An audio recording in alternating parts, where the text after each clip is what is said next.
You can create memberships on your EzyCourse platform, which combine a number of products together. Now, you can charge for these in whatever way you want to. This can be a subscription membership, or it can be a one-off payment, whichever way you want to.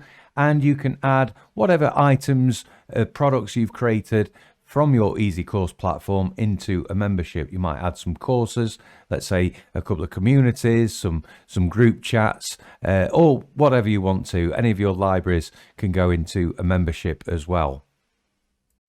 Now, when your user has purchased a membership, they can access the membership content from within their dashboard, and also using the links on the side. Anything that's included in that membership will be available within the links in the dashboard. So we're going to go into a lot more detail about memberships, how to create them, how to build them, how to monetize them in other courses, but hopefully that's a good overview to help you see the power of memberships using EzyCourse.